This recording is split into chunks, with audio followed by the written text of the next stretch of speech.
Hello everyone. Welcome to our YouTube channel Banking Classmate. Last ವಿಡಿಯೋದಲ್ಲಿ ನೀವೆಲ್ಲರೂ ಒಂದು success story ಏನಿತ್ತು ಆಫ್ ಯಶವಂತ್ ಅಂತ ಒಂದು ವಿಡಿಯೋ ಅಪ್ಲೋಡ್ ಆಗಿತ್ತು, ಅದನ್ನೆಲ್ಲ ನೋಡಿದ್ರಿ. And some of you has commented ಅಂದರೆ ಏನಂದರೆ ನಮ್ಮ ಸಬ್ಜೆಕ್ಟ್ ವೈಸ್ ಸ್ಟ್ರಾಟಜೀಸ್ ಯಾವ ಥರ ಇತ್ತು, ನಿಮ್ದು ಇಂಡಿವಿಜುವಲ್ ಸಬ್ಜೆಕ್ಟ್ ವೈಸ್ ನೀವು ಯಾವ ಥರ ಪ್ರಿಪ್ರೇಷನ್ ಮಾಡಿದ್ರಿ ಅನ್ನೋದು ವಿಡಿಯೋ ಹಾಕಿ ಅಂತ ಕೂಡ ಹೇಳಿದ್ರಿ. ಅದಕ್ಕೆ ಚಾನೆಲ್ ಓನರ್ ನನಗೆ ಕೂಡ ಇನ್ಫಾರ್ಮ್ ಮಾಡಿದ್ರು, ನೀವು individual subject wise reasoning, maths ಮತ್ತು ಇಂಗ್ಲೀಷ್, ಕಂಪ್ಯೂಟರ್ ಅವೇರ್ನೆಸ್ ಆಗಿರ್ಬೋದು, ಜಿ ಕೆ ಯಾವ ಥರ ಪ್ರಿಪ್ರೇಷನ್ ಮಾಡಿದ್ರಿ ಆ ಥರ ಸ್ವಲ್ಪ ಹಾಕಿ ನಮ್ಮ ಆಸ್ಪಿರೆಂಟ್ಸ್ಗೆ ಹೆಲ್ಪ್ ಆಗುತ್ತೆ ಅಂದಿದ್ರು. So today I bring in front of you this small presentation along with my detailed explanation of my preparation strategy for each subject. One by one ನೋಡ್ತಾ ಹೋಗೋಣ ಯಾವ ಥರ ಇತ್ತು ನನ್ನ ಪ್ರಿಪ್ರೇಷನ್ ಅಂತ. See, regarding in our banking exam point of view, ನಮ್ಮದು total IBPS ನಡೆಸೋ ಎಕ್ಸಾಮಲ್ಲಿ 5 ಸಬ್ಜೆಕ್ಟ್ ನಾವು ಪ್ರಿಪೇರ್ ಆಗಬೇಕಾಗತ್ತೆ. ಅದರಲ್ಲಿ ಫಸ್ಟ್ ಬಂದುಬಿಟ್ಟು ಇಂಗ್ಲೀಷ್, ದೆನ್ ಲಾಜಿಕಲ್ ರೀಸನಿಂಗ್ ಇರುತ್ತೆ, ದೆನ್ ಕ್ವಾಂಟಿಟೇಟಿವ್ ಆಪ್ಟಿಟ್ಯೂಡ್ ಅಂದರೆ ಮ್ಯಾಥ್ಸ್, ದೆನ್ ಜನರಲ್ ಅವೇರ್ನೆಸ್ ಇತ್ತು, ದೆನ್ ಕಂಪ್ಯೂಟರ್ ಅವೇರ್ನೆಸ್. ಇಂಗ್ಲೀಷಲ್ಲಿ 3 ಸಬ್ ಕ್ಯಾಟಗರಿ ಹಾಕಿ ಡಿವೈಡ್ ಮಾಡ್ಕೊಂಡಿದ್ವಿ. ಅಂದರೆ ಕಂಪ್ರಹೆನ್ಷನ್ ಬೇಸ್ಡ್ ಇಂಗ್ಲೀಷು, ಅದಾದಮೇಲೆ ಗ್ರಾಮರ್, ಆಮೇಲೆ ವೊಕ್ಯಾಬ್ಯುಲರಿ, ಇಷ್ಟು ಪಾರ್ಟ್ ಸೇರಿ ಇಂಗ್ಲೀಷ್ ಆಗುತ್ತೆ. ದೆನ್ ರೀಸನಿಂಗ್ಗೆ ಬಂದರೆ ಅದರಲ್ಲಿ ಅನಾಲಿಟಿಕಲ್ ರೀಸನಿಂಗು, ಅಂದರೆ ಈಗ ಮಿಸ್ಲೇನಿಯಸ್ ಪಾರ್ಟ್ ಏನಿದೆ, ಮತ್ತು ಇದು ಯಾವುದು ಪಜಲ್ಸ್, ಸಿಟಿಂಗ್ ಅರೇಂಜ್ಮೆಂಟ್, ಅದೆಲ್ಲ ಅನಾಲಿಟಿಕಲ್ ರೀಸನಿಂಗ್ ಬರುತ್ತೆ. ಇನ್ನು SSಗೆ ಸಪ್ರೇಟ್ ಟೈಪ್ ಬರುತ್ತೆ. ಅದರಲ್ಲಿ ಯಾವುದು ಕೋಡಿಂಗ್, ಡಿಕೋಡಿಂಗು, ಮಿರರ್ ಇಮೇಜ್, ಅದು ನಮಗೆ ಬ್ಯಾಂಕಿಂಗ್ ಎಕ್ಸಾಮಿಗೆ ಬರೋದಿಲ್ಲ. ಬಟ್ ಲಾಜಿಕಲ್ ರೀಸನಿಂಗಲ್ಲಿ ಪಜಲ್, ಸಿಟಿಂಗ್ ಅರೇಂಜ್ಮೆಂಟ್ ಮತ್ತು ಮಿಸ್ಲೇನಿಯಸ್ ಟಾಪಿಕ್ಸ್ ಅಲ್ಲ, direction, blood relation, coding, decoding, machine input, machine output, ಅದೆಲ್ಲ ಬೇಕು. ದೆನ್ ವರ್ಬಲ್ ರೀಸನಿಂಗ್, ಅದ್ರ ಜೊತೆ ಕ್ರಿಟಿಕಲ್ ರೀಸನಿಂಗ್. ಕ್ರಿಟಿಕಲ್ ರೀಸನಿಂಗ್ ಅಂದರೆ ಯಾವ್ದು, ಡಿಸಿಷನ್ ಮೇಕಿಂಗ್ ಇರುತ್ತಲ್ಲ, assumption, statements, then which of the follows, not follows, ಆ ಟೈಪ್. ಈ ಕ್ರಿಟಿಕಲ್ ರೀಸನಿಂಗಲ್ಲಿ 100% ಅಕ್ಯುರಸಿ ಅಚೀವ್ ಮಾಡೋದು ಕಷ್ಟ. ಬಟ್ ಕ್ರಿಟಿಕಲ್ ರೀಸನಿಂಗ್ ಸ್ಕೋರಿಂಗ್ ಕೂಡ ಹೌದು. ಕಟ್ ಆಫ್ನ ಡಿಸೈಡ್ ಮಾಡೋದ್ರಲ್ಲಿ ಇದು ಯಾರು ಕ್ರಿಟಿಕಲ್ ರೀಸನಿಂಗ್ ಚೆನ್ನಾಗಿ ಮಾಡ್ತಾರೋ ಅವ್ರಿಗೆ ಸ್ವಲ್ಪ ಜಾಸ್ತಿ ಬರುತ್ತೆ. ನಾವು ಒಂದು 5-6 ಟಾಪಿಕಲ್ಲಿ at least 2 to 3 topics of critical reasoning ಆದರೂ ತರಬೇಕು. ದೆನ್ ಕ್ವಾಂಟಿಟೇಟಿವ್ ಆಪ್ಟಿಟ್ಯೂಡ್, ಇದರಲ್ಲಂತೂ ಇದು ತುಂಬ ಹೆವಿ ಸಬ್ಜೆಕ್ಟು. ಬಟ್ ಇದರಲ್ಲಿ ಸ್ಕೋರ್ ಮಾಡೋದು ಶಾರ್ಟ್ ಪೀರಿಯಡ್ ಆಫ್ ಟೈಮಲ್ಲಿ ಸ್ವಲ್ಪ ಬಿಟ್ ಡಿಫಿಕಲ್ಟೇ. ಬಟ್ ಇದನ್ನ ಎನಿವೇ ಮಾಡಲೇಬೇಕಾಗಿದೆ. ಇದು ಕ್ವಾಂಟಿಟೇಟಿವ್ ಆಪ್ಟಿಟ್ಯೂಡ್ಗೆ ಬಂದರೆ ಸ್ಪೀಡ್ ಮ್ಯಾಕ್ಸ್, ಅಂದರೆ number series, simplification, approximation, quadratic equation ಬರುತ್ತೆ. ಅದಾದಮೇಲೆ ಅರ್ಥಮೆಟಿಕ್ ಇದೆ, ಅರ್ಥಮೆಟಿಕಲ್ ಒಂದು 8ರಿಂದ 10 ಚಾಪ್ಟರ್ ಬರುತ್ತೆ. And data interpretation. Data interpretation ಅಂದರೆ ಅರ್ಥಮೆಟಿಕ್ದು ಮತ್ತು ಬೇಸಿಕ್ ಡೇಟಾ ಇಂಟರ್ಪ್ರಿಟೇಷನ್ ಎರಡು ಮಿಕ್ಸ್ ಮಾಡಿ ಇವಾಗಿನ ಪ್ರೆಸೆಂಟ್ ಕಾಂಪಿಟೇಟಿವ್ ಎಕ್ಸಾಮಲ್ಲಿ ಬರ್ತಾ ಇದೆ. ಇದು general awareness. General awareness, as you all of you know, it's a vast subject. General awareness ಅಲ್ಲಿ ಸ್ಟ್ಯಾಟಿಕ್ ಜಿ ಕೆ ಕಲಿಬೇಕು, static banking and financial awareness ಕಲಿಬೇಕು, ದೆನ್ ಕರೆಂಟ್ ಅಫೇರ್ ಪಾರ್ಟ್, ಮೂರನ್ನೂ ಕಲಿಬೇಕು. ಬಟ್ ಇದಕ್ಕೆ limit ಇಲ್ಲ, ಎಷ್ಟು ಓದಿದ್ರೂ ಸಾಲೋದಿಲ್ಲ. ಇರೋದ್ರಲ್ಲೇ ನಾವು ಗೊತ್ತಿರೋ ಅಷ್ಟನ್ನೇ ಈ ಡೀಪಾಗಿ ಗೊತ್ತಿರಬೇಕು. ಬಟ್ ಲಾಸ್ಟ್ 6 ಮಂತಿನಂತೂ ತುಂಬಾ ಡೀಪಾಗಿ ಓದಿರ್ಬೇಕು current affair. Then computer awareness, ಇದು small subject, just RRB exams ಮತ್ತು ಕೆಲವೊಂದು ಬ್ಯಾಂಕ್ಸ್ಗೆ ಮತ್ತು ಇನ್ಶೂರೆನ್ಸ್ ಸೆಕ್ಟ್ರಿಗೆ ಬರುತ್ತೆ. IBPS SBI ಅಲ್ಲಿ ಬರೋದಿಲ್ಲ ಮೀನ್ಸು. ಇಷ್ಟು ನಮ್ಮ ಸಬ್ಜೆಕ್ಟ್ಸ್ ಬಗ್ಗೆ ತಿಳ್ಕೊಂಡ್ವಿ. ನಂದು ಸಬ್ಜೆಕ್ಟ್ ವೈಸ್ ಸ್ಟ್ರಾಟಜೀಸ್ ಯಾವ ಥರ ಇತ್ತಪ್ಪ ಅಂದರೆ, ನಂದು ಇಂಗ್ಲೀಷ್ ಇಂಜಿನಿಯರಿಂಗಲ್ಲೂ ಸಹ ಇತ್ತು. ಇಲ್ಲಿ ಅಪ್ ಟು ಇಂಜಿನಿಯರಿಂಗ್ ನಾನು ಇಂಗ್ಲೀಷ್ ಫೆಮಿಲಿಯರ್ ಆಗಿತ್ತು. ಹಾಗಾಗಿ ನಾನೇನು ಜಾಸ್ತಿ ಸೋರ್ಸಸ್ ಫಾಲೋ ಮಾಡೋಕ್ಕೋಗಿಲ್ಲ. ಜಸ್ಟ್ ನಾನು ನಿಮಿಷಾ ಬನ್ಸಲ್ ಮ್ಯಾಮ್ನ ಫಾಲೋ ಮಾಡಿದ್ದೆ. ದೆನ್ ಬೇಸಿಕ್ ಗ್ರಾಮರ್ಗೆ ಆವಾಗ ಸಂತೋಷ್ ಸರ್ದು ಕೂಡ ನೋಡ್ತಾ ಇದ್ದೆ. But all over India Nimisha Bansal she is also strong tutor ಅಂತ ಹೇಳ್ಬೋದು. ನಿಮಿಷಾ ಬನ್ಸಲ್ ಅವ್ರದ್ದು ಎಲ್ಲ ಕಂಟೆಂಟು ಚೆನ್ನಾಗಿರುತ್ತೆ. ಆ್ಯಂಡ್ ಅವರು ಕರೆಕ್ಟಾಗಿ ಎಕ್ಸಾಮ್ ಓರಿಯೆಂಟೆಡ್ ಆಗಿ ಏನು ಬರುತ್ತೋ ಬೇಸಿಕ್ ಟು ಹೈ ಲೆವೆಲ್ ಅದನ್ನು ತೊಗೊಬರ್ತಾರೆ. ನಿಮಿಷಾ ಬನ್ಸಲ್ ಈಗಲೂ ಕೂಡ ಡೈಲಿ ಎಡಿಟೋರಿಯಲ್ ಕ್ಲಾಸಸ್ ಬರ್ತಿರುತ್ತೆ, ಎಕ್ಸ್ಪೆಕ್ಟೆಡ್ ಪೇಪರ್ ಅಂತ ಬರುತ್ತೆ. ಅವ್ರದ್ದೇ ಚಾನಲ್ ಸಪ್ರೇಟಾಗಿ ಅವರು ಎಲ್ಲ ಪ್ಲೇಲಿಸ್ಟು ಸೇವ್ ಮಾಡಿಟ್ಟಿದ್ದಾರೆ, ಅದನ್ನು ನಾವು ಕರೆಕ್ಟಾಗಿ ಯೂಸ್ ಮಾಡ್ಕೋಬೋದು.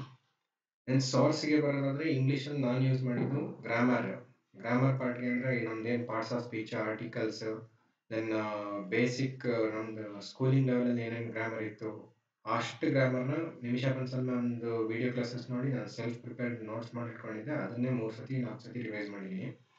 Then 120 rules of English grammar by Nimisha Bansal ಮ್ಯಾಮ್ದು PDF ಸಿಗುತ್ತೆ, ಆ ಬುಕ್ ಕೂಡ ಇದೆ.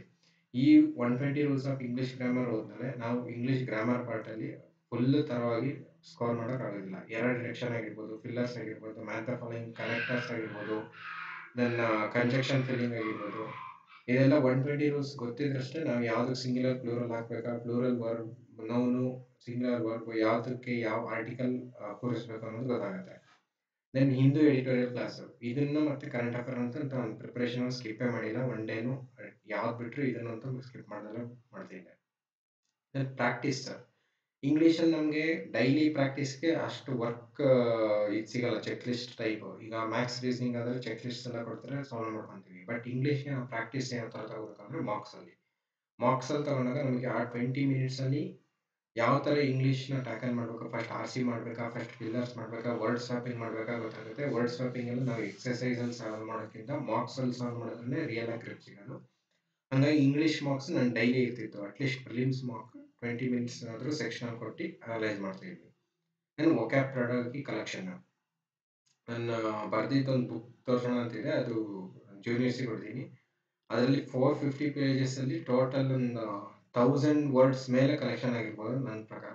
ಅಂದರೆ ಡೈಲಿ ಹಿಂದೂ ವೊಕ್ಯಾಬ್ ಏನು ಬರುತ್ತೆ ಅದ್ರ ಜೊತೆ ನಾವು ಹೊಸ ಈ ಡಿಕ್ಷನರಿಯಿಂದ ಯಾವುದು ಒರಿಜಿನ್ ಪಿಕ್ ಆಗಿರುತ್ತೆ ಆ PDF ಅಲ್ಲಿ ಬರೋ ವೊಕ್ಯಾಬ್ಯುಲರಿ, ಇಡಿಯಮ್ಸು, ಫ್ರೇಸಲ್ ವರ್ಬ್ಸು ಅದೇನೇನಿದೆ ಎಲ್ಲದನ್ನು ನೋಟ್ ಮಾಡ್ಕೊಂಡಿದ್ದೆ ಫಸ್ಟ್ 2023 ನಾನು 2024 ಅವ್ರದ್ದೇ ರೆಡಿ PPT ಆಗ್ತಿದ್ದಲ್ವ ಟೆಲಿಗ್ರಾಮ್, ಅದನ್ನು ರೆಫರ್ ಮಾಡ್ತಾ ಇದ್ದೆ. ಬಟ್ ನಮಗೆ ಡೈಲಿ ಟಚಲ್ಲಿ ಇರಬೇಕು, ರೂಟ್ ವರ್ಡ್ ಮೆಥಡ್ ಗೊತ್ತಿರಬೇಕು, ವೊಕ್ಯಾಬ್ ಯಾವ ಥರ ಬಿಲ್ಡ್ ಮಾಡೋದಂತ. ರೂಟ್ ವರ್ಡ್ ಮೆಥಡ್ ಅಂದರೆ ಎಕ್ಸಾಂಪಲ್ ಕೊಹಿರೆನ್ಸ್, ಕೋಆಪರೇಟಿವ್, ಕೊಹಿರೆಂಟ್ ಎಲ್ಲದಕ್ಕೂ ಸೇಮ್.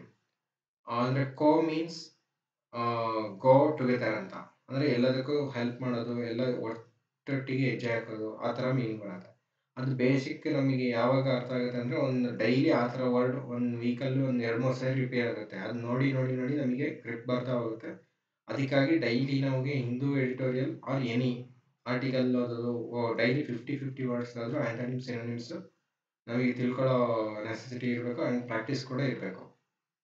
ಇಷ್ಟು ಇಂಗ್ಲೀಷ್ ಪಾರ್ಟ್ ಆಫ್ ಆಗಿತ್ತು. ದೆನ್ ರೀಸನಿಂಗ್ ನನ್ನ ಸಕ್ಸಸ್ ಸ್ಟೋರಿಲಿ ಹೇಳಿದಾಗೆ ಎಲ್ರಿಗೂ ಒಂದು ಫೇವ್ರೇಟ್ ಸಬ್ಜೆಕ್ಟ್ ಅದು. ಆ್ಯಂಡ್ ಈಸಿಯಾಗಿ ಪ್ರಾಕ್ಟೀಸ್ ಮಾಡಿದ್ರೆ ಸಾಕು, ಮೈನ್ಸ್ವರೆಗೂ ಎಲ್ಲರೂ ಆರಾಮಾಗೆ ಮಾಡ್ತಾರೆ. ಅಷ್ಟೊಂದು ಯಾರು ಕಷ್ಟ ಅನ್ಸಲ್ಲ ರೀಸನಿಂಗಿಗೆ ಬರೋದಾದರೆ ನಾನು ಫಾಲೋ ಮಾಡಿದ್ದಂದರೆ 2 ಸೋರ್ಸು. ಆ ಎಜುಕೇಟರಲ್ಲಿ ಫಸ್ಟ್ ಅಂಕುಶ್ ಲಂಬ ಎಲ್ರಿಗೂ ಗೊತ್ತೇ ಇರುತ್ತೆ. ಅಂಕುಶ್ ಲಂಬ ಅವ್ರದ್ದು basic level to high level, ಅಂದರೆ ಬೇಸಿಕ್ ಲೆವೆಲ್ ತುಂಬಾ ಚೆನ್ನಾಗಿದೆ. ಹೈ ಲೆವೆಲ್ ಹೋಗ್ತಾ ಹೋಗ್ತಾ ಇವರು ತುಂಬ ಅಡ್ವಾನ್ಸ್ಡ್ 20 ಮಿನಿಟ್ಸ್ ಒಂದು ಪಜಲ್, 30 ಮಿನಿಟ್ಸ್ ಒಂದು ಪಜಲ್ ಕೊಡ್ತಾರೆ.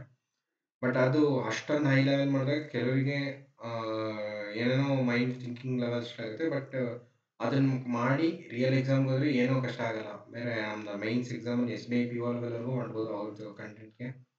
ನಾನು ಅವ್ರ ಅಂಕುಶ್ ಲಂಬ ಅವ್ರ ಜೊತೆಗೆ ಎಕ್ಸಾಮ್ ನಿಯರ್ ಬಂದಾಗ ನನಗೆ ಎಕ್ಸಾಕ್ಟ್ ಎಕ್ಸಾಮ್ ಲೆವೆಲ್ ಮೈನ್ಸ್ ಯಾವ ಥರ ಇರುತ್ತೆ ಮತ್ತು ಕ್ರಿಟಿಕಲ್ ರೀಸನಿಂಗ್ ಯಾವ ಥರ ಇರುತ್ತೆ. ಇದು ಬ್ಯಾಂಕಿಂಗ್ ಕ್ರಾನಿಕಲಲ್ಲಿ ಕ್ರಿಟಿಕಲ್ ರೀಸನಿಂಗ್ ಸ್ವಲ್ಪ ಕಂಟೆಂಟ್ ಕಮ್ಮಿ ಇದೆ. Sanjay sir art of reasoning ಅಂತ ಒಂದು ಚಾನಲ್ ಹೇಳಿದ್ದೀನಲ್ವ, ಇದನ್ನು ನಾನು ಕ್ರಿಟಿಕಲ್ ರೀಸನಿಂಗ್ ಮತ್ತು mains level exact exam pattern ತಗೊಳ್ಳೋಕ್ಕೆ ಇದು ಸಂಜಯ್ ಸರ್ದು ಕರೆಕ್ಟ್ ಇದೆ. ಯಾಕೆಂದರೆ ಅವರು ಆಲಿವ್ ಬೋರ್ಡಲ್ಲಿ ಆಗಿರ್ಬೋದು, ಆರ್ಟ್ ಆಫ್ ರೀಸನಿಂಗ್ ಚಾನಲಲ್ಲಿ ಎಕ್ಸಾಕ್ಟ್ ಎಕ್ಸಾಮ್ ಲೆವೆಲಲ್ಲಿ ಯಾವ ಥರ ಬರುತ್ತೆ, ಅದು RRBPOಗೆ ಸಪ್ರೇಟು, SBI ಕ್ಲರ್ಕ್ ಮೈನ್ಸ್ಗೆ ಸಪ್ರೇಟು, IBPS ಕ್ಲರ್ಕ್ ಲೆವೆಲ್ ಯಾವ ಥರ ಇರುತ್ತೆ ಅಂತ ಕ್ಲಿಯರಾಗಿ ವಿಡಿಯೋ ಮಾಡೋಕ್ಕಿರ್ತಾರೆ. ಅದೇ ಲೆವೆಲೇ ಎಕ್ಸಾಮಲ್ಲೂ ಇರುತ್ತೆ, ಅದೇ ಟೈಪ್ ಕೂಡ ಇರುತ್ತೆ ಪ್ಯಾಟ್ರನ್ನು. ದೆನ್ ರೀಸನಿಂಗಿಗೆ ನಾನು ಯೂಟಿಲೈಸ್ ಮಾಡಿದ ಸೋರ್ಸಸ್ ಯಾವುದಂತ ನೋಡೋದಾದರೆ, ಒಂದು AS ರೀಸನಿಂಗ್ ಪ್ರಾಕ್ಟೀಸ್ ಬುಕ್ ಅದನ್ನು ಯೂಸ್ ಮಾಡಿದ್ದೆ. ಅದು ಯಾಕೆ ಯೂಸ್ ಮಾಡಿದೆ ಅಂದರೆ ಮಿಸ್ಲೇನಿಯಸಲ್ಲಿ ಡೈಲಿ 10 ಕ್ವಶನ್ಸ್ ಸಾಲ್ವ್ ಮಾಡೋದು. ಡೈರೆಕ್ಷನಲ್ಲಿ 10, ದೆನ್ ಬ್ಲಡ್ ರಿಲೇಷನಲ್ಲಿ 10, ಇನ್ಇಕ್ವಾಲಿಟಿ SCಯಲ್ಲಿ 10, ಒಂದೊಂದು chapter wise 10 starting level. Then ನಾನು ಯಾವಾಗ ಪ್ರಿಲಿಮ್ಸ್ ಕ್ಲಿಯರ್ ಆಗೋಕ್ಕೆ ಸ್ಟಾರ್ಟ್ ಆಯಿತೋ ಅಲ್ಲಿಂದ ನಾವು ಮಿಸ್ಲೇನಿಯಸ್ ಬಿಡೋದು, ಪಜಲ್ಸ್ ಸಿಟ್ಟಿಂಗ್ ಅರೇಂಜ್ಮೆಂಟ್ ಮಾಡ್ತಾ ಹೋಗೋದು. ಪಜಲ್ ಸಿಟ್ಟಿಂಗ್ ಅರೇಂಜ್ಮೆಂಟ್ ಅಂತೂ ನಾವು ಎಷ್ಟು ಮಾಡ್ತೀವೋ ಅಷ್ಟು ಜಾಸ್ತಿ ಮಾಡೋ ಕೆಪಾಸಿಟಿ ಬಿಲ್ಡ್ ಆಗ್ತಾ ಹೋಗುತ್ತೆ. ಡೈಲಿ 10 ಅಂತೂ ಸೆಟ್ಸ್ ಮಾಡಲೇಬೇಕು. 5 ಪಜಲ್ಸ್, 5 ಸಿಟ್ಟಿಂಗ್ ಅರೇಂಜ್ಮೆಂಟ್. ಅದರಲ್ಲಿ ನಮಗೆ ಎಕ್ಸಾಮಲ್ಲಿ ಪಜಲ್ಸೇ ಕೈ ಹಿಡಿಯೋದು. ಮಿಸ್ಲೇನಿಯಸ್ ಕಮ್ಮಿ ಇರುತ್ತೆ, ಈಸಿ ಇರುತ್ತೆ ಅಂದರು. ಬಟ್ ಪಜಲ್ಸಲ್ಲಿ ಮಿನಿಮಮ್ 2 to 3 ಅಂತೂ ಸಾಲ್ವ್ ಮಾಡಲೇಬೇಕು ನಾವು ಮೀನ್ಸಲ್ಲಿ, ಬೇರೆ ಆಪ್ಷನ್ನೇ ಇಲ್ಲ. ಯಾಕೆಂದರೆ 60 to 70% ವೆಯ್ಟೇಜು ಪಜಲ್ಸ್ ಸಿಟ್ಟಿಂಗ್ ಅರೇಂಜ್ಮೆಂಟ್ಗೆ ಇರುತ್ತೆ. ಮಿಸ್ಲೇನಿಯಸ್ಸಿಗೆ 30 to 40% ಅಷ್ಟೇ ಇರೋದು. ದೆನ್ ಪ್ರಾಕ್ಟೀಸ್ ಅಡ್ಡ ಬುಕ್ ಇತ್ತಲ್ವ, puzzles and seating arrangement practice 400 page something ಏನೋ ಇದಿದೆ. ಬರ್ರಿ ಅದರಲ್ಲಿ ಇರೋದೆಲ್ಲ test 1, test 2, test 3, exercise 1, exercise 2 ಅಂತ ಇರುತ್ತೆ. ನಾನು ಅದನ್ನು 3 to 4 ಮಂತ್ಸ್ ಒಳಗಡೆ ಇಡೀ ಬುಕ್ ಮುಗಿಸೋಕ್ಕೆ ಟ್ರೈ ಮಾಡಿದ್ದೆ. ಮೈನ್ಸ್ ಲೆವೆಲ್ ಎಲ್ಲ ಮಾಡಿದೆ. ಪ್ರಿಲಿಮ್ಸ್ ನಾನು ಹೆಂಗಿದ್ರು ಮಾಕಲ್ಲಿ ತಗೊಂತಿದ್ನಲ್ಲ ಅಂತ ಪ್ರಿಲಿಮ್ಸ್ ಬಿಟ್ಟಿದ್ದೆ. ಬಟ್ ಮೈನ್ಸ್ ಲೆವೆಲ್ ಎಲ್ಲ ಕವರ್ ಆಗಿತ್ತು. ಮೈನ್ಸ್ ಎಕ್ಸರ್ಸೈಸ್ ಮಾಡಿದ್ಮೇಲೆ ನನಗೆ ಮೈನ್ಸಿಂದ ಒಂದು ರೇಂಜ್‌ಗೆ ಗ್ರಿಪ್ ಬಂದಿದ್ದು. ಇದ್ರ ಜೊತೆಗೆ ಈ ಬುಕ್ಕು, ಮತ್ತೆ ಏಸ್ ರೀಸನಿಂಗ್ ಪ್ರಾಕ್ಟೀಸ್ ಇವೆರಡು ಮುಗಿದ್ಮೇಲೆ ಗೈಡ್ಲಿ ಬಂಡಲ್ ಪಿಡಿಎಫ್. ಇದು ಗೈಡ್ಲಿ ಬಂಡಲ್ ಪಿಡಿಎಫ್ ಇದೆಯಲ್ವಾ, ಇದೊಂಥರ ನಮಗೆ ಹೈ ಲೆವೆಲ್ ಮಾಕ್ ಕೊಟ್ಟಂಗೆ ಇರುತ್ತೆ. ಗೈಡ್ಲಿ ಬಂಡಲಲ್ಲಿ ಅವ್ರು ಯಾವ ಥರ ಇಟ್ಟಿರ್ತಾರೆ ಅಂದರೆ ಎಕ್ಸಾಕ್ಟ್ ಎಕ್ಸಾಮ್ ಲೆವೆಲಲ್ಲಿ ಯಾವ ಥರ ಕ್ವಶನ್ ಫ್ರೇಮ್ ಆಗುತ್ತೋ ಅದೇ ಲೆವೆಲ್ ಇಟ್ಟಿದ್ದಾರೆ, ಅದಕ್ಕಿಂತ ಹೈ ಇಟ್ಟಿರ್ತಾರೆ. ಆ್ಯಂಡ್ ಸೊಲ್ಯೂಷನ್ ಕೂಡ ತುಂಬ ಚೆನ್ನಾಗಿ ಬರೆದಿರ್ತಾರೆ. Step by step, step by step ಒಂದು ಮೈನ್ಸ್ ಪೇಪರಲ್ಲಿ ಯಾವ ಥರ ಇರುತ್ತೋ ಡೇ 1, ಡೇ 2, ಡೇ 3 ಅಂತ ಕೊಡ್ತಾರೆ ಗೈಡ್ಲಿ ಬಂಡಲ್ ಪಿಡಿಎಫ್ ಅಲ್ಲಿ. ನಾನು ಒಂದೊಂದು ಡೇದು ಟೋಟಲ್ 25 ಡೇಸ್‌ದು ಕೂಡ ಮುಗಿಸಿದ್ದೆ.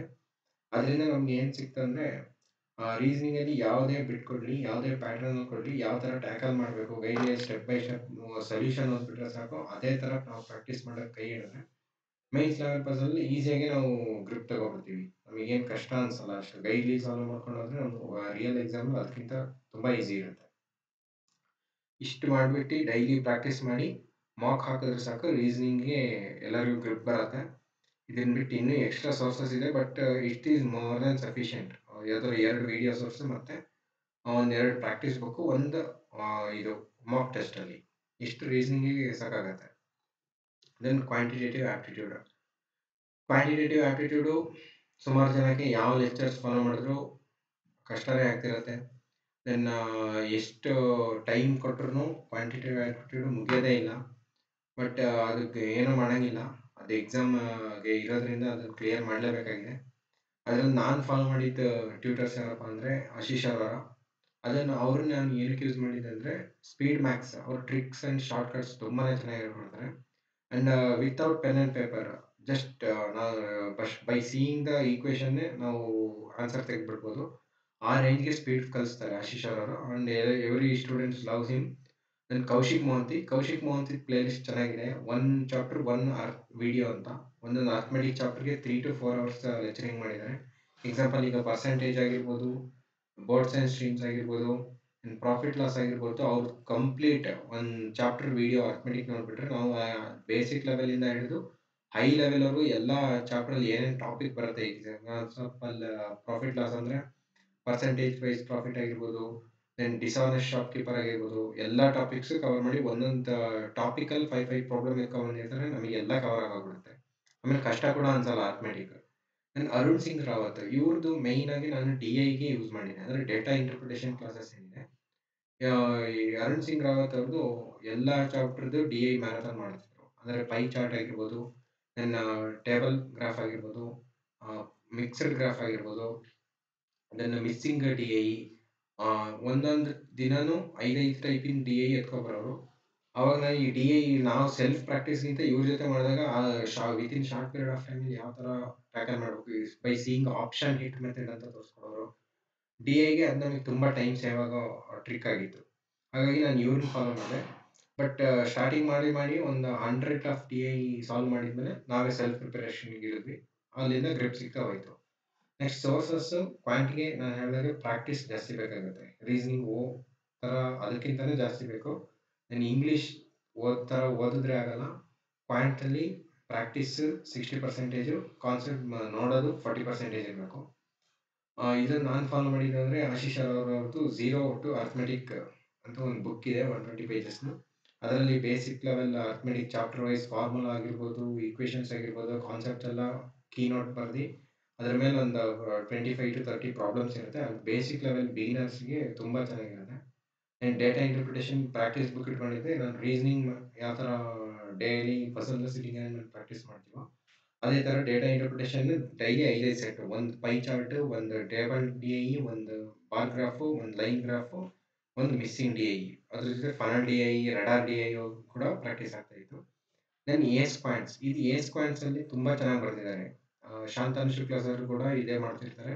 ಇದ್ರದ್ದು ಪ್ರಾಬ್ಲಮ್ಸ್ ಹೆಂಗೆ ಥರ ಇರುತ್ತಪ್ಪ ಅಂದರೆ ಲೆವೆಲ್ 1, ಲೆವೆಲ್ 2, ಲೆವೆಲ್ 3 ಅಂದರೆ easy level, moderate level, high ಲೆವೆಲ್ವರೆಗೂ ನೀಟಾಗಿ ಪ್ರಾಬ್ಲಮ್ಸ್ ಕೊಡ್ತಾರೆ. ನಾವು ಯಾರು ಬಿಗಿನರ್‌ಗೆ ತುಂಬ ಟೈಮ್ ಇದೆ ಅವರು IS ಕ್ವಾಂಟ್ ಬುಕ್ ಒಂದು ಸತಿ ರೆಫರ್ ಮಾಡಿ ಅದರಲ್ಲಿರೋ ಎಲ್ಲ ಪ್ರಾಬ್ಲಮ್ಸು ಪ್ರಾಕ್ಟೀಸ್ ಮಾಡಿದ್ರೆ ಸಾಕು. ಅರ್ಥಮೆಟಿಕ್ ಏನೂ ಕಷ್ಟ ಅನ್ಸಲ್ಲ.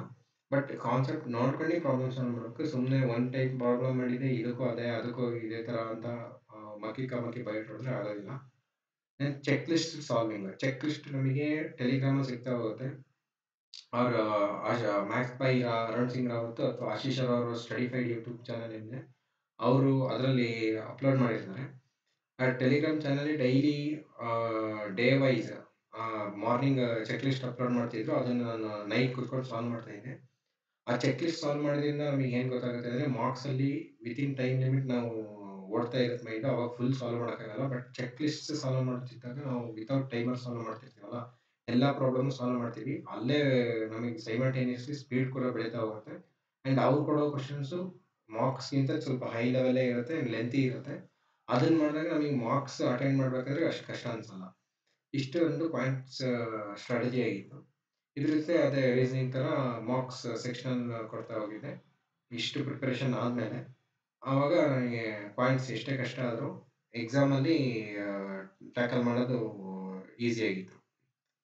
ದೆನ್ ಬರೋದು general awareness. That's game changer subject in every competitive exam.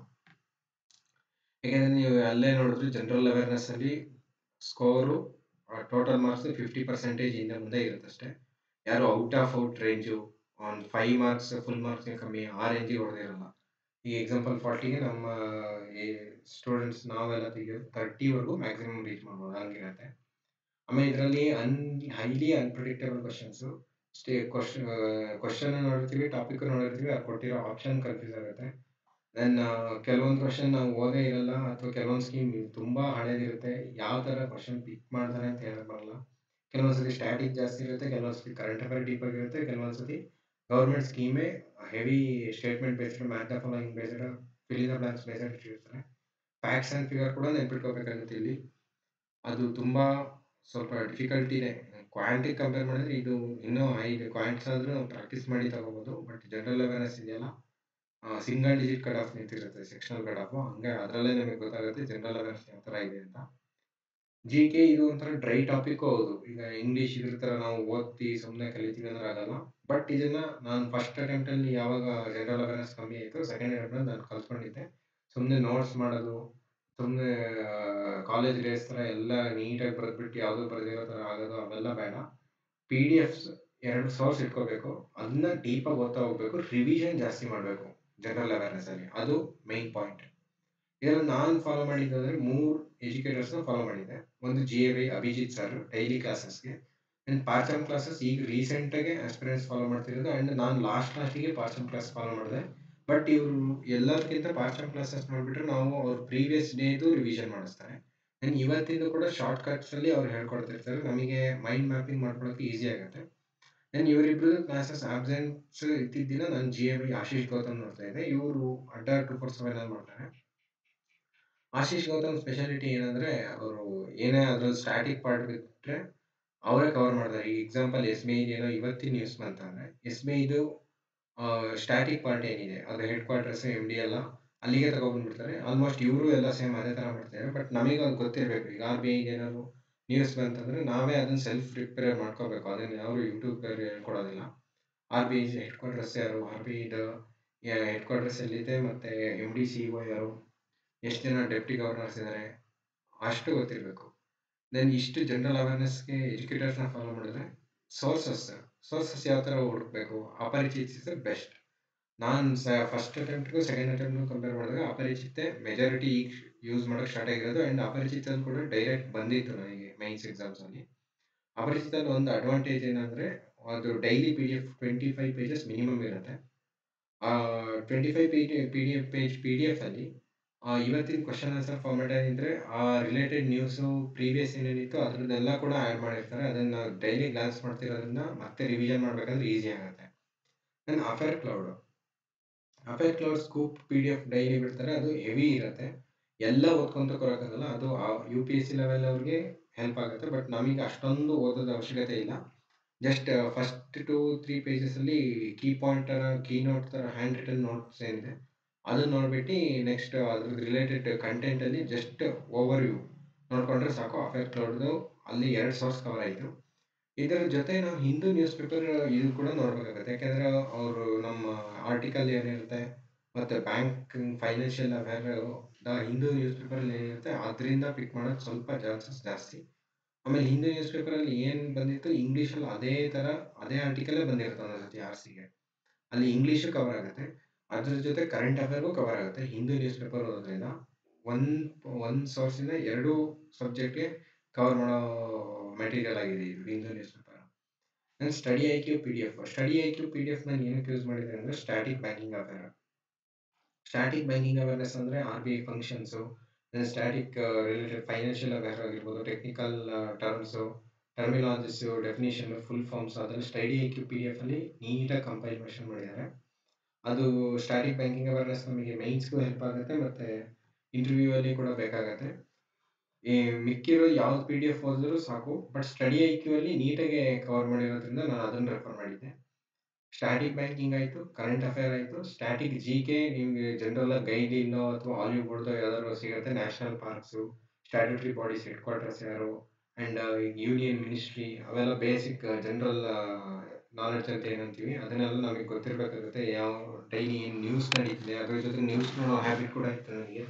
ಈಗ ಯಾವ ಸ್ಟೇಟಲ್ಲಿ ಏನು ಎಲೆಕ್ಷನ್ ಆಯಿತು, ಯಾರು ಅಪಾಯಿಂಟ್ ಆದರು, ರೀಸೆಂಟಾಗಿ ಎಲ್ಲಿ ಯಾರು ಫೆಸ್ಟಿವಲ್ ಏನು ಸೆಲೆಬ್ರೇಷನ್ ಮಾಡ್ತಾ ಇದ್ದಾರೆ ಅದೆಲ್ಲ ನಮಗೆ ಗೊತ್ತಿರಬೇಕು. ಜಸ್ಟ್ ಯೂಟ್ಯೂಬ್ ಕ್ಲಾಸ್ ನೋಡೋದೊಂದೇ ಅಲ್ಲ. ಇಷ್ಟು ಸೇರಿದ್ರೆ ನಮ್ಮ ಜನರಲ್ ಅವೇರ್‌ನೆಸ್ ಆಗುತ್ತೆ. ಅಷ್ಟು ಕಷ್ಟಪಟ್ಟರೆ ನಮಗೆ ಎಕ್ಸಾಮಲ್ಲಿ ಬರೋದು ಆ 50-60% ಬರುತ್ತೆ. ಅದೇ ಒಮ್ಮೊಮ್ಮೆ ಗುಡ್ ಸ್ಕೋರ್ ಆಗಿರುತ್ತೆ. ಹಾಗಾಗಿ ಜನರಲ್ ಅವೇರ್‌ನೆಸ್ ಬಗ್ಗೆ ತುಂಬ ಎನರ್ಜಿ ಹಾಕಿ ತುಂಬ ಟೈಮ್ ಕೊಡೋದು ಒಂದೊಂದು ಸಲ ನಮಗೆ ಥಿಂಕಿಂಗ್ ಬರುತ್ತೆ.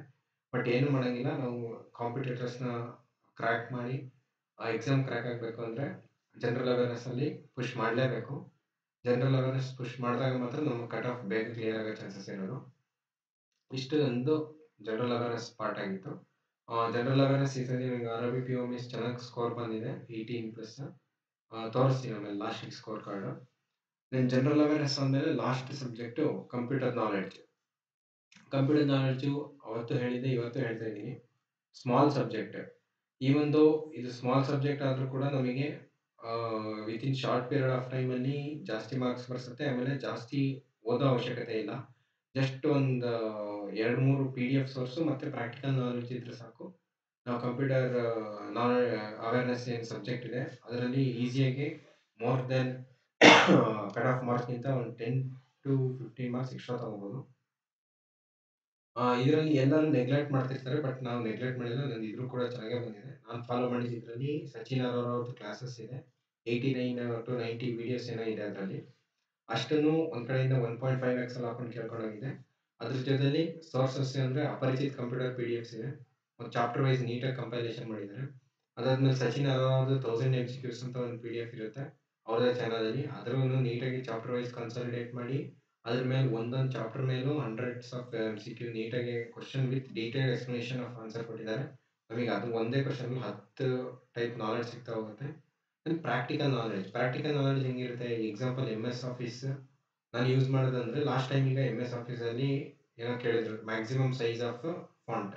ನಾನು ಅದನ್ನ ಅಷ್ಟಕ್ಕೆ ನಿಲ್ಸಲ್ಲ. MS ಆಫೀಸ್ ಬಂದಿತ್ತಂದ್ರೆ MS ಆಫೀಸಲ್ಲಿ ಓಪನ್ ಮಾಡಿ ಆ ರಿಬ್ಬನ್ ಬಾರಲ್ಲಿ ಏನೇನಿರುತ್ತೆ ಎಕ್ಸಾಂಪಲ್ ಇಲ್ಲೇ ಹೇಳೋದಂದ್ರೆ file, edit, then view, review ಅದರಲ್ಲಿ ಒಂದೊಂದರಲ್ಲೂ ನಾನು ಏನೇನು ಆಪ್ಷನ್ ಇದೆ ಅಂತ ಫುಲ್ಲು ನೋಡ್ಕೊಂಡು ಹೋಗಿದ್ದೆ. ಹಂಗಾಗಿ MS office, MS Excel, MS power point ಇಷ್ಟರಲ್ಲಿ ಅವ್ರು ಏನು ಕ್ವಶನ್ ಕೊಟ್ಟರು ಆನ್ಸರ್ ಮಾಡೋ ಥರ ರೆಡಿ ಆಗ್ಬೋದು ನಾವು. ಅದ್ರ ಜೊತೆ ನಮಗೆ ಡೆಸ್ಕ್‌ಟಾಪಲ್ಲಿ ಏನೇನಿರುತ್ತೆ ಶಾರ್ಟ್‌ಕಟ್ ಕೀಸು ಅವೆಲ್ಲ ನಾವು ಟೈಪ್ ಮಾಡಿ ಪ್ರಾಕ್ಟಿಕಲ್ ನೋಡಿ ಕಲಿಬೇಕು. ಅದೇ ಪ್ರಾಕ್ಟಿಕಲ್ ನಾಲೆಡ್ಜ್. ಇಷ್ಟು ಕಲ್ತ್ಕೊಂಡು ಹೋಗಿದ್ರೆ ಆಯಿತು ಕಂಪ್ಯೂಟರ್ ನಾಲೆಡ್ಜ್ ನಮಗೆ ಮೋರ್ ದೆನ್ ಸ್ಕೋರ್ ಬರುತ್ತೆ. ನಾವು ಎಕ್ಸ್ಪೆಕ್ಟ್ ಮಾಡೋದಕ್ಕಿಂತ ಜಾಸ್ತಿ ಸ್ಕೋರ್ ಮಾಡ್ಕೋಬೋದು. ಇಷ್ಟು ನನ್ನ ಸಬ್ಜೆಕ್ಟ್ ವೈಸ್ ಸ್ಟ್ರಾಟಜಿ ಆಗಿತ್ತು. ಇಷ್ಟು ಪ್ರಿಪ್ರೇಷನ್ ಮಾಡಾದ್ಮೇಲೆ ಮಾರ್ಕ್ಸ್. ರಿಗಾರ್ಡಿಂಗ್ ಮಾರ್ಕ್ಸ್ ಹೇಳೋದಂದ್ರೆ ನಾನು ಸಿಕ್ಕಾಪಟ್ಟೆ ಅವ್ರು ಇವ್ರು ಹೇಳ್ತಾರೆ ಅಂತ ಎಲ್ಲ ಸೋರ್ಸ್ ಎಲ್ಲ ಟೈಪ್ ಮಾರ್ಕ್ಸ್‌ನು ಕವರ್ ಮಾಡಕ್ ಹೋಗಿಲ್ಲ. ನನಗೆ ಸೀನಿಯರ್ಸ್ ಹೇಳಿದ್ರು ನಾನು ಕೂಡ ಪ್ರಾಕ್ಟಿಕಲ್ ಎಕ್ಸ್‌ಪೀರಿಯನ್ಸ್ ಅವ್ರು. ಒಂದು ಬೇಸಿಕ್ ಲೆವೆಲ್‌ಗೆ, ಇನ್ನೊಂದು ಅಡ್ವಾನ್ಸ್ ಲೆವೆಲ್‌ಗೆ ಇನ್ನೊಂದು ಮಾರ್ಕು. ಅದ್ರ ಜೊತೆಗೆ ಸಪೋರ್ಟಿಂಗಿಗೆ ಬೇಕಾದ್ರೆ ಸಪ್ಲಿಮೆಂಟ್ ಆಗಕ್ಕೆ ಇನ್ನೊಂದು ಹೈ ಲೆವೆಲ್ ಮಾರ್ಕ್ ಇಟ್ಕೊಂಡಿದ್ರೆ ಸಾಕು. ನಾವು ಕಾಂಪಿಟೇಟಿವ್ ಎಕ್ಸಾಮಲ್ಲಿ ಆರಾಮಾಗಿ ತಗೊಂಡು ಹೋಗ್ಬೋದು. ನಾನು ಅದರಲ್ಲಿ ಪ್ರಿಲಿಮ್ಸ್ ಲೆವೆಲ್‌ಗೆ ಯೂಸ್ ಮಾಡಿದ್ದಂದ್ರೆ ಟೆಕ್ಸ್ಟ್ ಬುಕ್ ಮತ್ತೆ ಆಲಿವ್ ಬೋರ್ಡ್ ಯೂಸ್ ಮಾಡಿದ್ದೆ 2023, 2024. ಆಲಿವ್ ಬೋರ್ಡ್ ಲೈವ್ ಮಾರ್ಕ್ ಅಂತೂ ವೀಕ್ಲಿ ಬಿಡ್ತಿರ್ತಾರೆ ಯಾವ ಎಕ್ಸಾಮ್ ಆದ್ರೂ. ಆ ಲೈವ್ ಮಾರ್ಕ್ ಅಂತೂ ಯಾವ ಕಾರಣಕ್ಕೂ ಮಿಸ್ ಮಾಡ್ದೆ ಅಟೆಂಡ್ ಮಾಡ್ತಿದ್ವಿ. ದೆನ್ ಮೇನ್ಸಿಗೆ ಬಂದ್ರೆ 2023, 2024 ಫಸ್ಟ್ ನಾನು ಯೂಸ್ ಮಾಡಿದ್ದು ಆಲಿವ್ ಬೋರ್ಡು. ಆಲಿವ್ ಬೋರ್ಡ್‌ದು ಸ್ಕ್ರೀನು ಸ್ವಲ್ಪ ಸ್ಮಾಲ್ ಇರುತ್ತೆ. ಅಷ್ಟು ನಮಗೆ ಎಕ್ಸಾಮ್ ಥರ ಇಂಟರ್ಫೇಸ್ ಬರಲ್ಲ. ಬಟ್ ಗೈಡ್‌ಲೇ ಇದೆಯಲ್ವಾ ಇದು ಎಕ್ಸಾಕ್ಟ್ ನಮ್ದು ಎಕ್ಸಾಮ್ ಇಂಟರ್ಫೇಸ್ ಥರನೇ ಇರುತ್ತೆ. ಎಕ್ಸಾಮ್ ಪ್ಯಾಲೆಟ್ ಥರನೇ ಬರುತ್ತೆ. ಹಾಗಾಗಿ ಗೈಡ್ಲಿ ಒಂಥರ ಅಟೆಂಡ್ ಮಾಡಿ ಹೋದ್ರೆ ನಮಗೆ ಎಕ್ಸಾಮ್ ದಿನ ಭಯ ಆಗಲ್ಲ, ನರ್ವಸ್ನೆಸ್ ಫೀಲ್ ಆಗಲ್ಲ. ಆ್ಯಂಡ್ ಗೈಡ್ಲಿಲಿ ತುಂಬ ಹೈ ಲೆವೆಲ್ ಇರುತ್ತೆ. ಕ್ವಶನ್ ಪ್ಯಾಟ್ರನ್ ಎಕ್ಸಾಮ್ ಥರ ಇದ್ರೂ ಎಕ್ಸಾಮ್ಗಿಂತ 3 ಟೈಮ್ಸ್ ಡಿಫಿಕಲ್ಟ್ ಕ್ವಶನ್ ಹಾಕಿರ್ತಾರೆ. ಆಮೇಲೆ ಲೆಂತಿ ಕ್ವಶನ್ ಆಗಿರ್ತಾರೆ. ನಾವು ಇದನ್ನ ಫಸ್ಟಿಗೆ ಇದು ಸ್ಕೋರ್ ಕಮ್ಮಿ ಬಂತು ಅಂತ ಡಿಪ್ರೆಷನ್ಗೆ ಹೋಗೋದಲ್ವಾ. ಆ ಡಿಪ್ರೆಷನ್ಗೆ ಹೋಗೋ ಬದಲು ಅನಲೈಸ್ ಮಾಡಬೇಕು. ಇಲ್ಲಿ ನಮಗೆ ಸ್ಕೋರ್ ಸಿಂಗಲ್ ಡಿಜಿಟ್ ಬರಲಿ, ಬಟ್ ಎಕ್ಸಾಮಲ್ಲಿ ನಾವು ಕ್ಲಿಕ್ ಆಗಬೇಕು. ನಾನು IBPS ಕ್ಲಿಯರ್ ಮಾಡಿದ್ರು ಗೈಡ್ಲಿನೇ ಯೂಸ್ ಮಾಡಿದ್ದೆ. ಈ ಸರ್ತಿ RRB ಗೈಡ್ಲಿ ನಾನು alternative days sectional mains mark ಮತ್ತು ವೀಕ್ಲಿ 2 ಫುಲ್ ಮೇನ್ಸ್ ಮಾರ್ಕ್ ನಾನು ಯಾವಾಗಿಂದ ಸ್ಟಾರ್ಟ್ ಮಾಡಿದ್ದು, ಮೇಯಿಂದನೇ ಸ್ಟಾರ್ಟ್ ಮಾಡಿದ್ವಿ. ಹಾಗಾಗಿ ಮೈನ್ಸ್ ಲೆವೆಲ್ 2 ಅವರ್ಸ್ ಕಂಪ್ಲೀಟ್ ಕೂತ್ಕೊಂಡು ನಾವು ಮಾರ್ಕ್ಸ್ ಕೊಡಬೇಕು. 2-3 ಅವರ್ಸ್ ಏನಿರುತ್ತೆ ಅದು ಮಧ್ಯದಲ್ಲಿ ಪಾಸ್ ಮಾಡೋದು, ಬೇಗ ಸಬ್ಮಿಟ್ ಮಾಡೋದು ಅದೆಲ್ಲ ಮಾಡಬಾರ್ದು. ಮೈನ್ಸ್ ಅಂದರೆ ಕಂಪ್ಲೀಟ್ 2 ಅವರ್ಸ್ 15 ಮಿನಿಟ್ಸ್ ಏನು ಬರುತ್ತೆ ಅಷ್ಟು ಫುಲ್ ಕೂತಿ ನಮಗೆ ಕೂರೋ ಕೆಪಾಸಿಟಿ ಬಿಲ್ಡ್ ಆಗಬೇಕು. ಒಂದು ಮೇನ್ಸ್ಗೆ ಒಂದು 100+ ಮಾರ್ಕ್ಸ್ ಕೊಟ್ಟಿರ್ಬೋದು ಫುಲ್ಲು. ಪ್ರಿಲಿಮ್ಸ್ಗಂತೂ ಒಂದು 250+ ಮಾರ್ಕ್ಸ್ ಕೊಟ್ಟಿರ್ಬೋದು ನಾನು ಸ್ಟಾರ್ಟಿಂಗ್ ಡೇಯಿಂದ. ಇಷ್ಟು ನಂದು ಮಾರ್ಕ್ಸ್ ಅಟೆಂಪ್ಟಿಂಗ್ ಸ್ಟ್ರಾಟಜಿ ಆಗಿತ್ತು. ರಿಗಾರ್ಡಿಂಗ್ ಮೈ ಸ್ಕೋರ್ ಕಾರ್ಡ್ ಯಾವ ಥರ ಕಾಣುತ್ತೋ ಗೊತ್ತಿಲ್ಲ. ನಾನೊಂದ್ಸತಿ ಹೇಳ್ತೀನಿ ಹಾಗೆ.